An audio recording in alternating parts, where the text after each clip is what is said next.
Buenas tardes. Es para mí un verdadero placer estar aquí. Recién en la previa estábamos hablando y con Horacio y con Hernán nos acordábamos de cosas que han pasado a lo largo de estos años. Y nada, y tuvieron la deferencia de hacerme unos muy lindos regalos. Uno es la primera tapa del Cronista Comercial. El segundo regalo es mi primer nota en el Cronista Comercial. Así es que eso también fue muy interesante. Y lo más interesante es que me regalaron la tapa del 10 de diciembre del 24, donde justamente demoledora la tapa, decía que estábamos frente a una crisis y la forma en la cual la íbamos a enfrentar era haciendo un tremendo ajuste. Bueno, dije la verdad. Pero para mí es un placer enorme. Todas las veces que he podido participar de este evento lo he hecho y voy a tratar de seguir haciéndolo porque me siento como en casa y me siento entre amigos. Así es que más que nada quiero darle las gracias por haberme invitado nuevamente y lo único que ha cambiado es solamente el rol, pero digamos la amistad sigue siendo la misma de siempre y eso vale muchísimo más porque éramos amigos de antes. Ahora es fácil tener amigos, pero en ese momento no. Así que gracias Horacio, gracias Hernán y gracias a todo el Cronista Comercial por tanta generosidad para conmigo.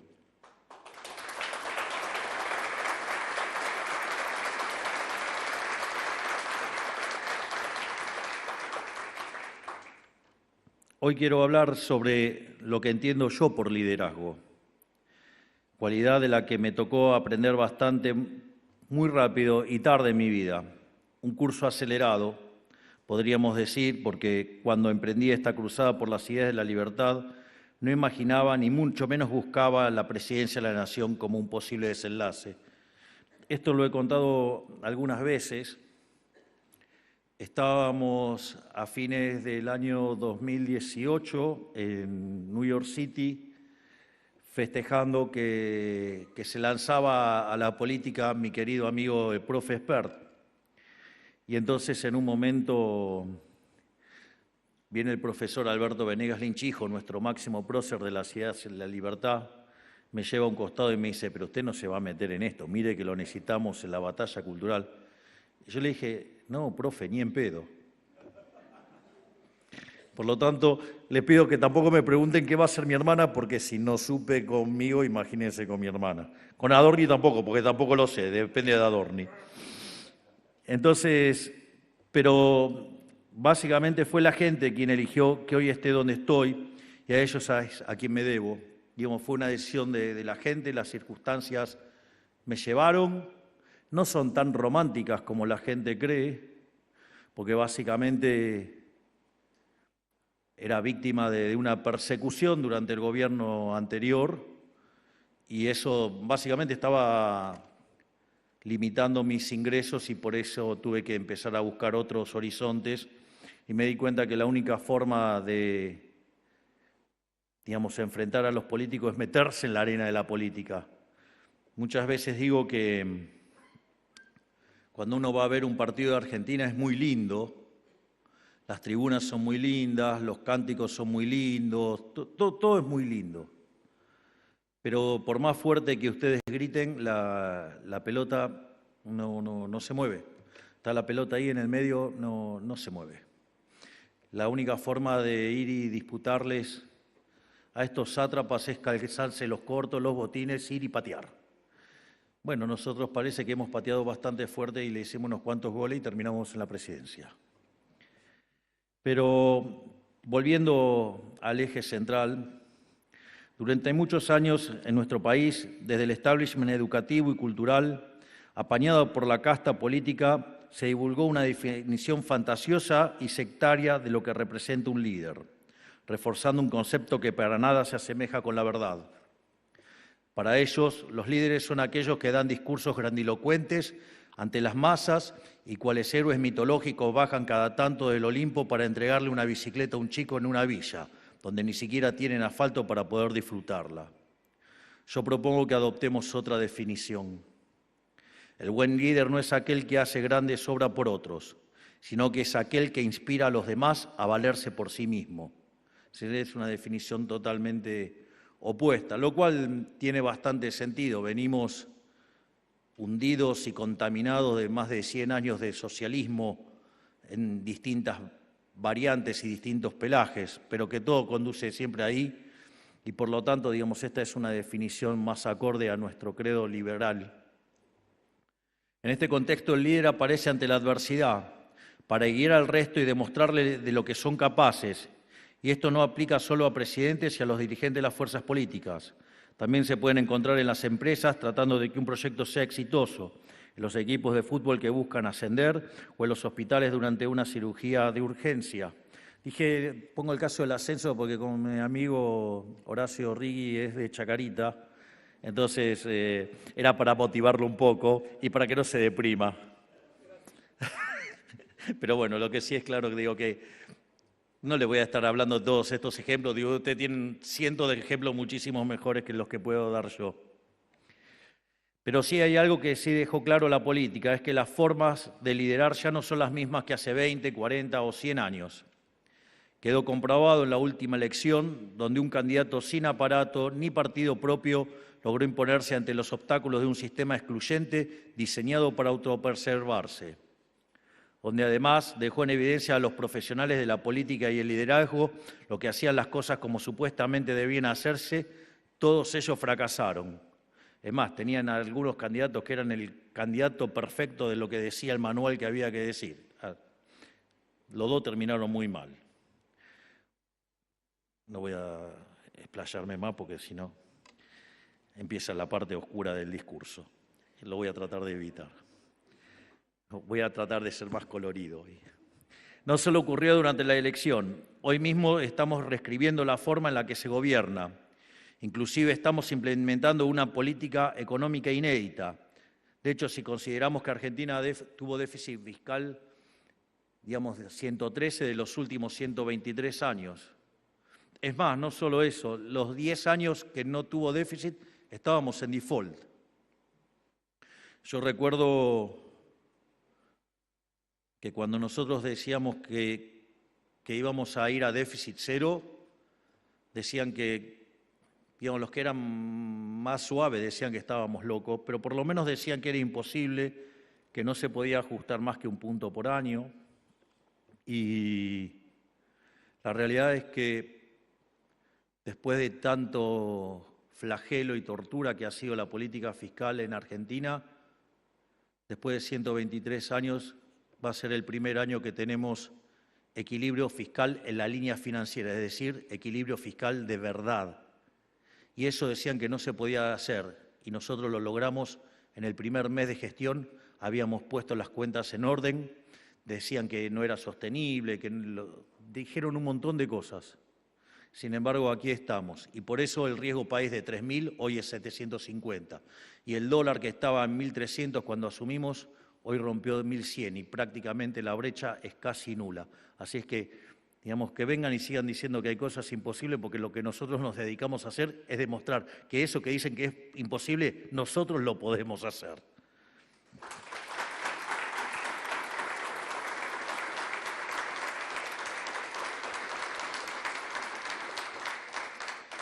Pero tampoco hay que confundirse, porque en realidad no estamos inventando la pólvora. Simplemente estamos recuperando las verdades olvidadas que nos hicieron exitosos en el pasado. Ese es el único camino que nos conduce hacia un futuro digno de ser vivido. Como decía, nosotros hicimos las cosas a nuestra manera, o sea, lo contrario de lo que los profesionales recomendaban, porque muchas veces hacer lo correcto exige hacer lo contrario a lo que dicta el manual. Empezando por la relación con la verdad. Nunca había pasado que ganar un candidato que dijera que iba a hacer lo que nosotros anunciamos, y efectivamente hicimos, que no es ni más ni menos que el ajuste más grande de la historia de la humanidad. Si ustedes se fijan, nuestra campaña era bastante clara, tenía 3 ejes. El primer eje era teníamos que exterminar la inflación y para eso hablábamos de hacer un ajuste fiscal, de ir a déficit cero. Hablábamos de eliminar el Banco Central y hoy, digamos, el saneamiento que hicimos del Banco Central nos pone mucho más cerca de esa meta que lo que estábamos originalmente. De hecho, la competencia de monedas hoy mismo existe. Ustedes pueden hacer transacciones en la moneda que quieran. Es más, también eliminamos el cuasi fiscal, por lo que en términos consolidados hicimos un ajuste de 15 puntos del PBI. Pero no solamente dijimos eso, también dijimos que íbamos a terminar con la inseguridad. Y todos decían que era imposible, por ejemplo, terminar con los piquetes. Y justamente lo que hicimos fue terminar con los piquetes. Dijimos que íbamos a terminar con los gerentes de la pobreza, con los intermediarios, y también terminamos con ellos. Y también dijimos que le íbamos a dar pelea de frente al narcotráfico y lo estamos derrotando en Rosario de una manera verdaderamente increíble. Y el tercer eje de la campaña era nuestro alineamiento internacional. Nosotros dijimos que íbamos a levantar los valores de Occidente y que por eso nos íbamos a alinear con Estados Unidos y con Israel. Y está claro que hoy, si algo le queda bien claro al mundo, es de qué lado estamos parados. Se terminaron las posiciones tibias y está claro que cada vez que tenemos que hacer algo, lo hacemos en línea a esta política. Obviamente a veces pueden ocurrir errores, pero esos errores en 30 minutos son subsanados. Todos entendieron lo que quise decir. Pero sin embargo la política siempre obró al servicio de sí misma. Siempre hicieron las cosas pensando en la próxima elección o en cómo acumular más y más poder, dejando lo correcto de lado. Pero llegó un punto en el que el sistema perverso se rompió. La casa de naipes, que era el modelo del Estado presente, se cayó por su propio peso y las mentiras dejaron de funcionar. Ustedes nos conocen y saben que nosotros no decimos una cosa y hacemos lo contrario, ni borramos con el codo lo que escribimos con la mano. Para nosotros esta causa es más importante que nuestra propia vida. Y estamos seguros de que al final del día hacer lo correcto es lo que nos llevará a buen puerto. Tenemos 4 años para hacer lo que nos encomendó la ciudadanía. No hay tiempo que perder, la gente no puede esperar más, por eso estamos luchando diariamente para solucionar la mayor cantidad de problemas que podamos en el presente. Estas cosas, las quiero complementar, si no les molesta, porque si veo que empiezan a bostezar, modifico, pero para que no queden así como algo abstracto, voy a contar algunos casos aplicados, de cosas que me pasaron a mí, que creo que pueden ser de utilidad. Una de las cosas más maravillosas que me pasó leyendo libros de economía es haber leído algunos documentos del profesor Juan Carlos de Pablo cuando habla de la economía como un proceso decisorio. De ahí aprendí, la fuerza que tiene entender el proceso decisorio del que, está manejando las palancas. Y entonces quería traerle algunos casos que creo que pueden ser de suma utilidad. Por ejemplo, de vuelta, uno tiene una fase, lo separé en 3 fases. Una es lo que tiene que ver la campaña. Nosotros fuimos la primera vez en la historia de la humanidad que alguien decía durante la campaña que iba a ajustar. Es decir, nosotros desde el primer momento dijimos que íbamos a ajustar. A diferencia de los demás que no definían qué era lo que iban a hacer, nosotros habíamos definido todo nuestro programa, pero de manera muy concreta. De hecho, habíamos dicho hasta dónde íbamos a recortar y todo. Y en eso nunca se dio la historia de que alguien ganara una elección diciendo que iba a ajustar. Pero como complemento de esto, nosotros decíamos que preferíamos una verdad incómoda antes que una mentira confortable. Entonces nosotros teníamos claro que lo que decíamos no era algo, digamos, agradable o lo que fuera, o no era algo convencional para el manual de la política.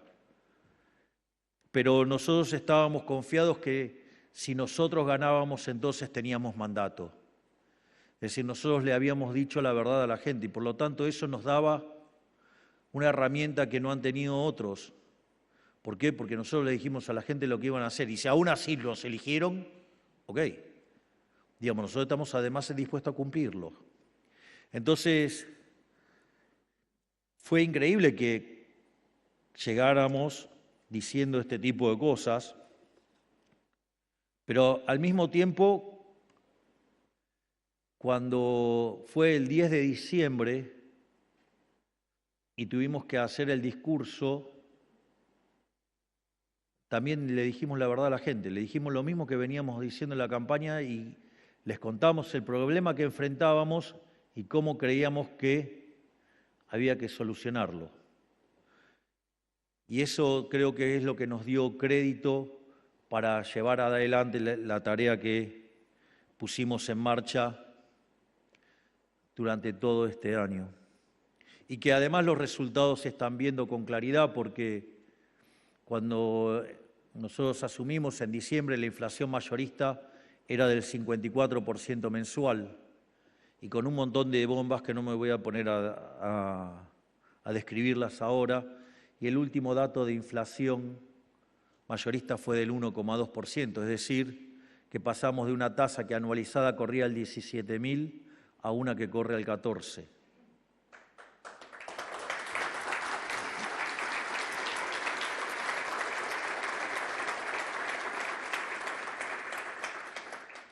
Y al mismo tiempo también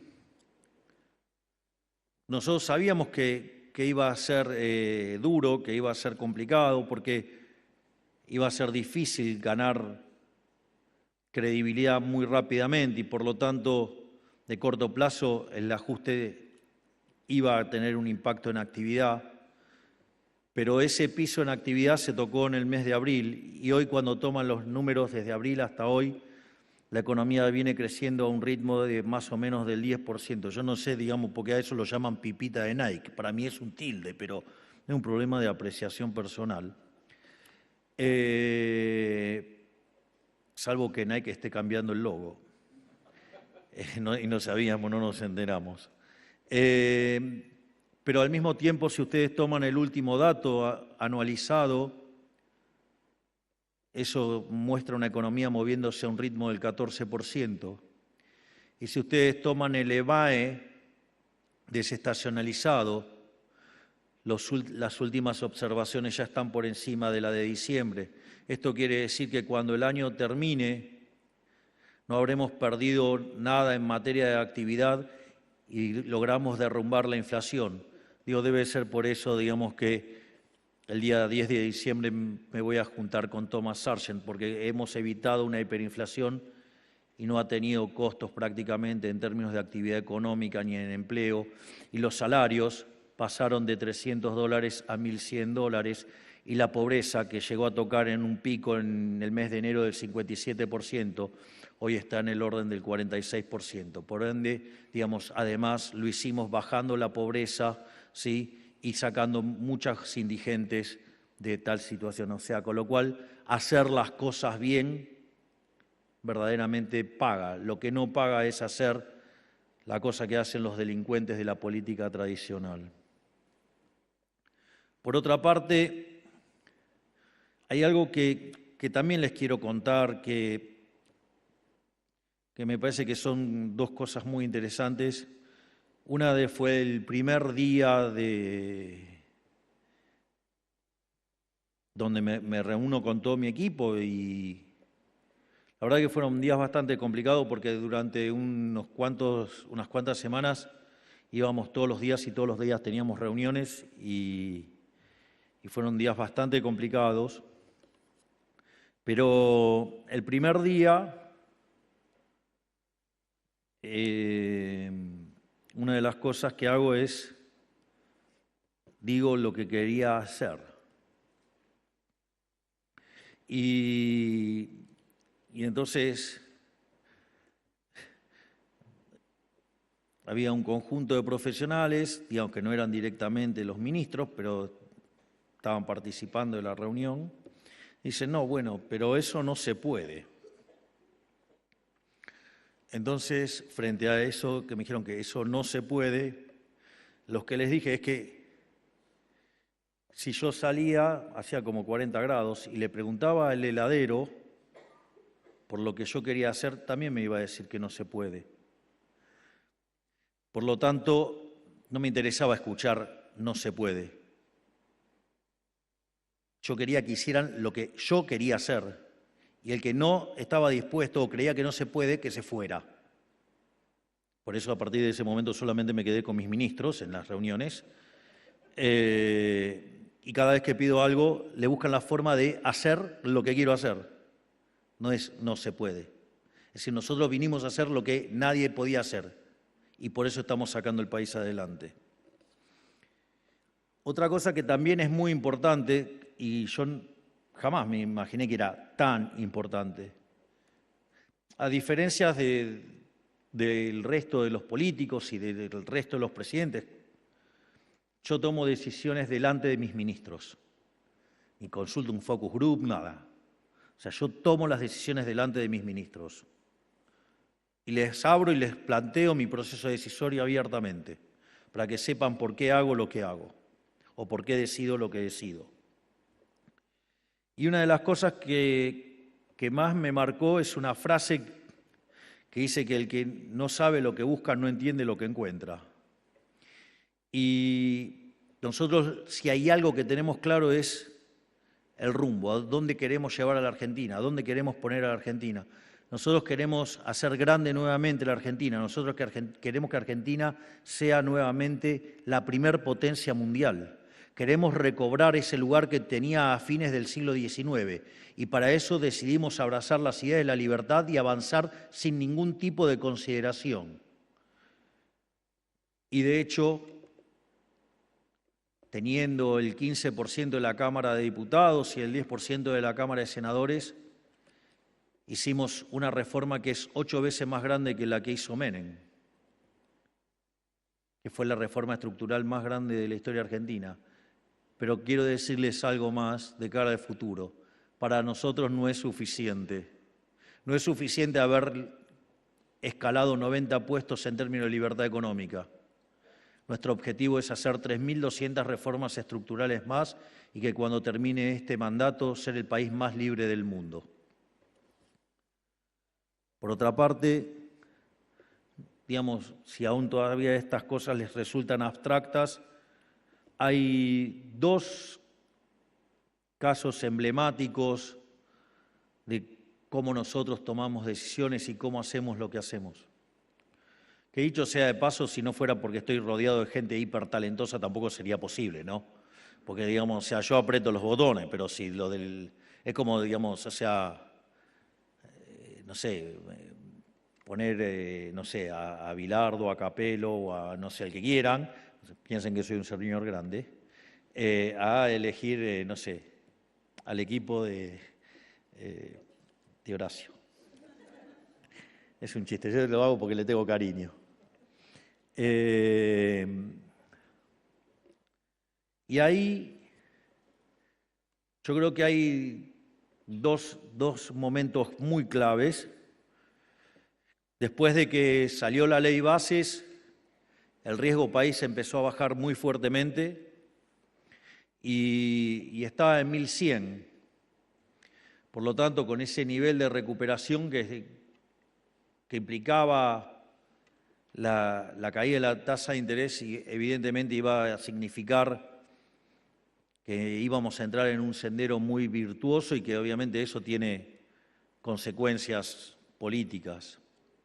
Y obviamente la oposición, que no le interesa que los argentinos estén bien, sino que lo único que les interesa es el poder por el poder mismo, el poder para poder beneficiarse del uso del poder, para enriquecerse, para tener cosas que no tendrían en condiciones normales. Nosotros nos enfrentamos a intentos por parte de los degenerados fiscales de romper el programa económico. Y muy demagógicamente, los mismos que durante el gobierno anterior le habían robado cerca del 40% a los jubilados, ahora estaban muy preocupados por los jubilados. Y entonces querían aplicar una fórmula que directamente destruyeran las cuentas públicas y destruyeran el equilibrio fiscal. Y en ese sentido,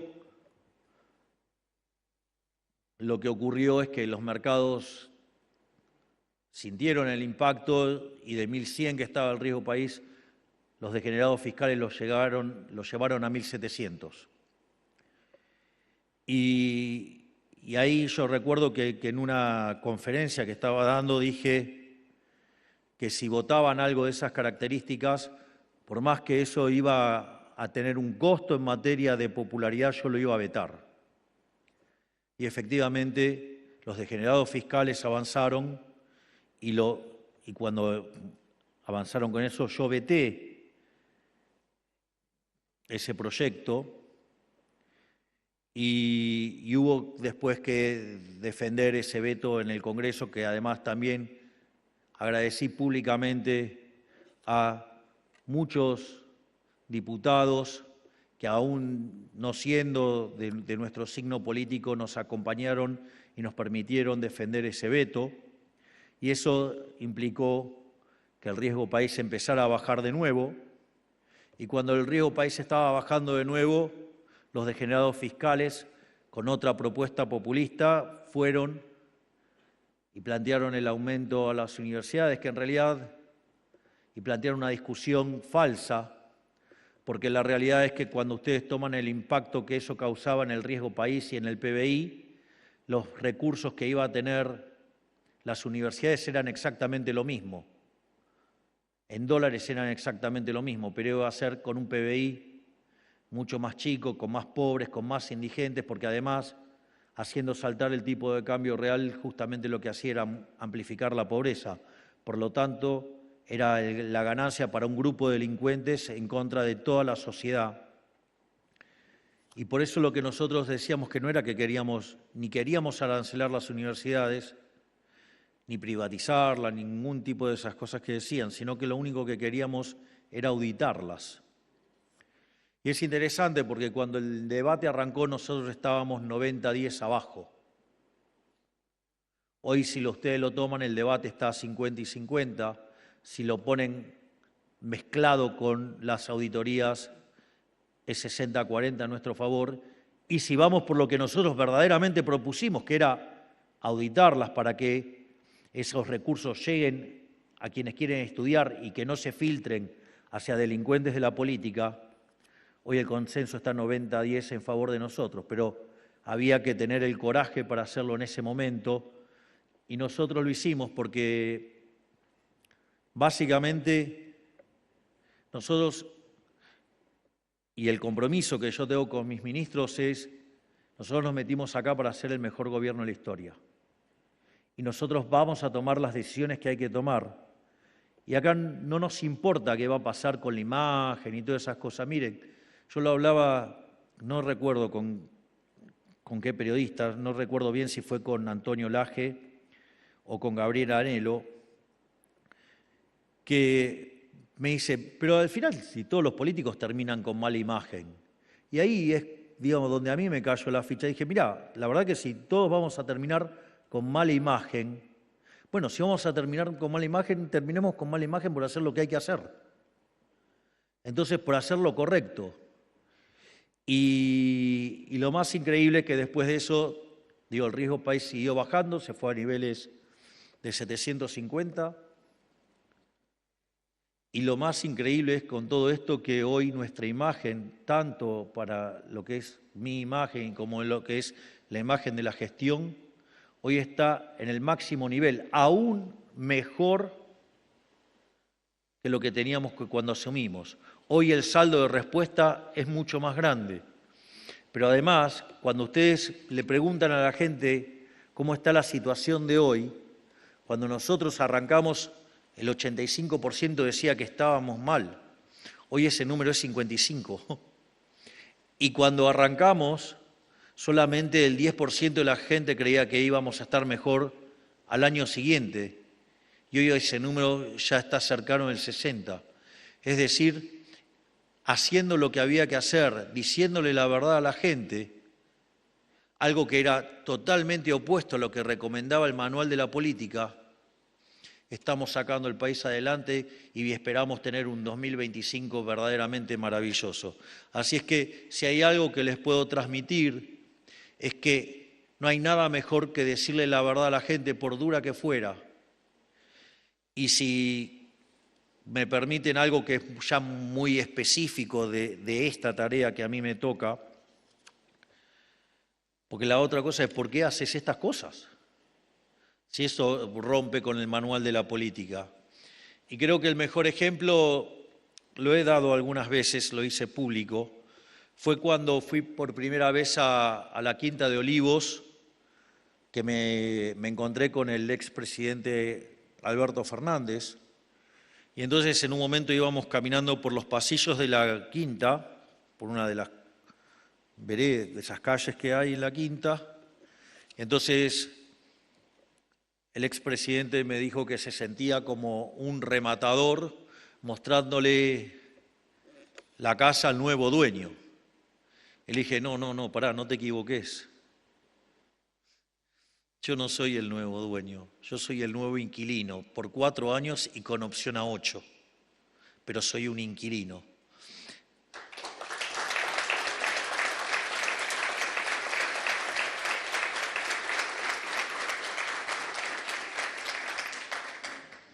Es más, para mí esto es como un trabajo. Y les paso un dato, otros 2 datos que les pueden llegar a divertir. No uso el sillón de Rivadavia, yo no uso el sillón de Rivadavia. Que en realidad está mal llamado sillón de Rivadavia porque es de roca. Originalmente se usaba el sillón de Derqui, que era de 1921, después se cambió, lo cambió Roca en el año 1885, que es el que se llama sillón de Rivadavia, pero yo no trabajo ahí. Yo trabajo en una mesa. El otro día subí una foto que está la motosierra en el medio y cuando hay reunión de gabinete, ¿saben qué hace? Me llevo la motosierra a la reunión de gabinete para que no nos olvidemos. Porque esto es muy interesante. El otro día hago la introducción y le hago todo el planteo de dónde estamos parados. Entonces, afortunadamente, todas las noticias son buenas, todas las cosas son buenas y todo presagia que el 2025 va a ser un gran año. Entonces, les dije, esto es como un partido de fútbol que están ganando 2-0. Es un peligro. Lo peor que podemos hacer ahora es dormirnos en los laureles. Por lo tanto, a seguir laburando y sobre todas las cosas, más motosierra. Así que ya saben lo que se viene, que es más motosierra, pero algo que también es inédito en la historia de la política. Nosotros seguimos con el déficit cero y con la emisión cero. Es decir, es la primera vez en la historia de la humanidad que un político en democracia entra a un año electoral y no va a hacer ni política monetaria ni política fiscal. Vaya que eso sí es nuevo, ¿no?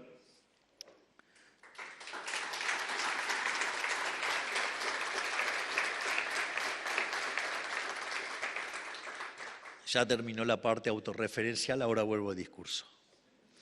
Pero básicamente lo que estoy tratando de decir con todo esto es que muchas veces las fórmulas de los supuestos profesionales fracasan. Y esto no aplica solo a la política, sino a todos los ámbitos de la vida. Si no fuera así, no habría innovación, no habría evolución, no habría cambio a lo largo de la historia. Porque para que la historia evolucione y para que irrumpa la novedad, tiene que haber siempre alguien que nada en contra de la corriente. Digo, si quieren ver a alguien que hace esto de manera sistemática, porque yo tengo una admiración enorme y no tengo problema en aceptarlo públicamente, es el señor Elon Musk, es fabuloso. Digo, todas las veces que pueden escuchar, escúchenlo porque el tipo está en otra liga, o sea, es verdaderamente formidable. Es decir, tiene que haber alguien que hace lo que todavía no fue hecho. O sea, de alguna forma, toda novedad aparece en primer lugar como una herejía. Y de hecho, una de las cosas que quiere, digamos, hacer Elon Musk es terrarizar Marte. Pues no se podría decir colonizar, porque digo, colonizar es lo que hizo Colón, digamos, él quiere terrarizar Marte. O sea, un tipo que está, digamos, totalmente fuera de los parámetros. A muchos de ustedes les debe haber pasado de estudiar en la universidad modelos y teoría del liderazgo, para después salir al mundo y terminar haciendo algo completamente distinto.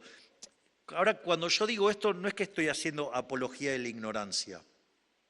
Digo, porque esto hay que, porque entonces uno diría, bueno, entonces no estudiemos nada, no, digo, para algo se estudia.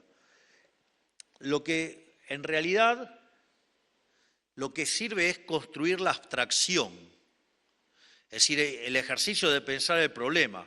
Ahora, digamos, creer que ustedes pueden replicar esas soluciones en cualquier lugar, eso no es así. Es decir, lo que estoy diciendo es, tienen que, digamos, lo que aprendieron en los manuales también lo tienen que ir modificando. O sea, en algún tipo de formación es más fácil, en otra es más complicada. Digamos, lo que venimos de formaciones matemáticas, digamos, como solemos pensar en abstracto, se nos hace más simple, pero, digamos, o sea, y a veces el método del caso solamente sirve para resolver casos puntuales si son idénticamente iguales. Pero siempre lo interesante es capturar la abstracción. Eso es básicamente lo que trato de decir.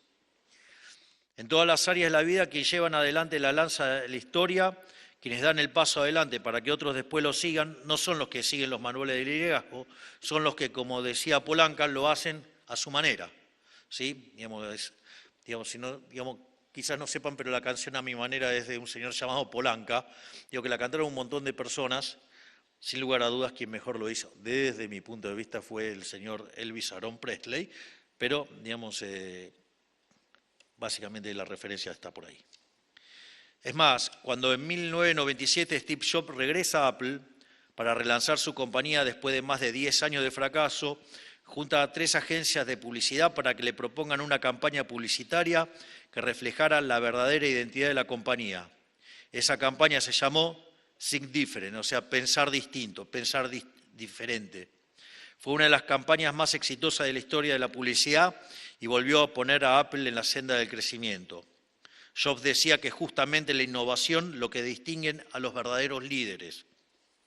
Este es el mensaje que quiero dejarles hoy.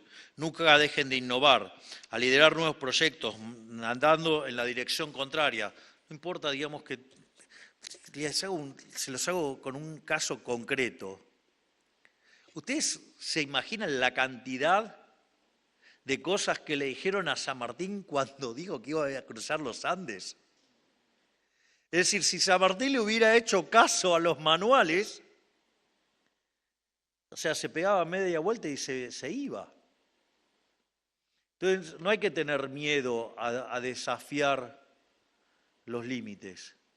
No estoy diciendo que hagan locuras, pero, digamos, que les digan que no se puede, olvídense, no, eso no cuenta. Digamos, para los fracasados nada se puede. Sí, son todos fracasados. A mí me dijeron que no iba a poder formar partido, digamos, cuando arrancamos en el 2021 y formamos partido. Dijeron que los liberales éramos simpáticos para hablar en la tele, pero que no teníamos voto, por lo tanto, que no íbamos a pasar las PASO. Después, como pasamos las PASO, dijeron que íbamos a perder contra el voto en blanco. Dijeron que la izquierda nos iba a ganar por goleada. Dijeron que no teníamos chance contra la otra opción que crearon para no se filtraran los votos del liberalismo. Sin embargo, sacamos 17% y nos convertimos en la tercera fuerza de la ciudad. Y después, digo, porque también hay una parte que tiene que ver con la suerte, porque al momento de asumir, mi filosofía anarcocapitalista chocaba contra el tema de cobrar un sueldo, digamos, a partir de impuestos que están extraídos compulsivamente, en especial si además podía trabajar de otra cosa. Es decir, uno, digamos, puede ser diputado, por ejemplo, y puede trabajar de otra cosa, con lo cual podía claramente renunciar a la dieta. Y el tema era cómo renunciaba a la dieta. Porque si también la repartía a dedo, estaba haciendo cosas parecidas a los que hacen los políticos, ¿no? O si le ponía algún criterio grandilocuente, como no sé si recuerdan, pero había gente que decía cómo tenía que donar yo la plata. Era increíble. Es decir, entonces, no, la plata se la tenía. Digo, si esa plata era mía, se la daba a quien a mí se me daba la gana. El tema es que lo que me molestaba era usar el dedo. Y ahí, de manera brillante, a mi hermana se le ocurrió que lo sorteáramos. También la cantidad de cosas que dijeron sobre los sorteos. Nosotros, digo, ¿cuánto se paga, digamos, el valor de un dato de una base? Creo que se pagan como $3, ¿no? Sí, creo que es algo así, ¿no? Bueno, nosotros teníamos una base de 3 millones de personas que se anotaron. Claro, entonces había ahí tirados 9 palos verdes. Entonces decía que nosotros hacíamos eso para vender la base. Y entonces teníamos tres llaves. Tenía una el programador, otra mi hermana y otra yo. ¿Qué es lo que hicimos? Rompimos mi llave. Con lo cual no se pudo acceder a esa base, así que no lo hicimos por dinero.